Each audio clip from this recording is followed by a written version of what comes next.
everyone, Chef Tim here. Today we will be making pad thai. Pad thai is known for having its sweet savory fusion, usually salty, nutty, and that slightly sweet sauce. However, I do notice that some people mistake pad thai for having peanut butter in it, when it's actually just dry roasted peanuts. So if you want to learn how to make real pad thai, follow along. Add a half a cup of boiling water to your tamarind pulp. This is going to help break up your tamarind and allow you to mix in your pad thai sauce. I highly encourage you guys to pay attention and do not lose focus, because it is very important that you guys follow my exact recipe if you want to execute your pad thai perfectly every single time. Now you might say, why not just throw everything together in the wok when I'm making my pad thai? Hey, trust the process. There's a reason behind everything. Once you guys learn how to make this, you'll always say no to eating pad thai at a restaurant. My goal is for you guys to be able to make pad thai at the end of this video comfortably without having any doubt, because you watched my video and now you're able to pick up on it and share with your family and friends. So if you want to not only impress and show your friends and family that you can make some bomb pad thai, make sure you guys follow along and pay attention to every step along the way. Once you remove your excess tamarind, you can now begin working on your chicken marinade, which is fairly simple and easy. The cool thing about my process is you're doing all the prep work.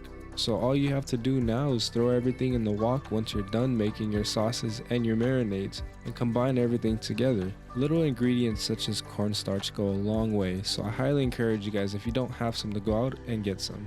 Tip 1. I couldn't tell you how important it is to season your wok. Remember, you are cooking on high heats. Every time you are making a stir fry, it's most likely going to be in a high heat setting. So it's important to season your wok just so your aromatics and anything that you are cooking doesn't stick to your wok. Dried shrimp in your pad thai is a very important ingredient to have as well. It adds so much flavor to your pad thai, and you'd be missing out on a big flavor profile. A good way to gauge your aromatics is usually around 30 to 45 seconds. We are using high heat, so they will burn fairly fast. Now this is an ingredient that not much people actually use in their pad thai, which is very surprising to me, because this is a staple when it comes to making pad thai. We are almost close to having all of our components into stir frying our pad thai. But first we're gonna start by adding our noodles. After we throw in our noodles, pretty sure you guys can guess what's gonna happen next. We're gonna add in our holy grail to our pad thai, our sauce. Drown our noodles in it and toss them. You want to make sure that you're mixing and throwing around your noodles for about 1 to 2 minutes, evenly distributing our sauce. This is a personal preference, but I do like my pad thai to be spicy, so I'm going to add my Sunfat dried crushed chili. Perfect for making this dish spicy. And if you're someone who loves your food to be spicy, then this crushed chili is a perfect option for you. Here's the part that brings the dish together. Add your garlic chives and also add your mung bean sprouts. This is going to give your dish a lively, fragrant, and vibrant color. If you don't like bean sprouts, you can also substitute it with celery and carrots. Now that our dish is starting to come together, there's one thing that we are missing.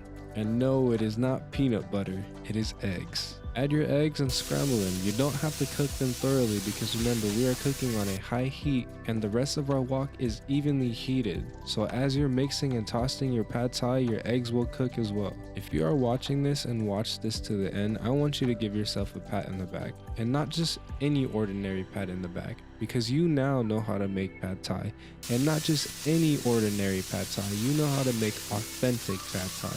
So you can say goodbye to restaurants. My favorite part about cooking food is garnishing, because that means I am 1, maybe 2, maybe 3 steps closer away from devouring my food. Honestly, you can garnish your pad thai with anything you can think of.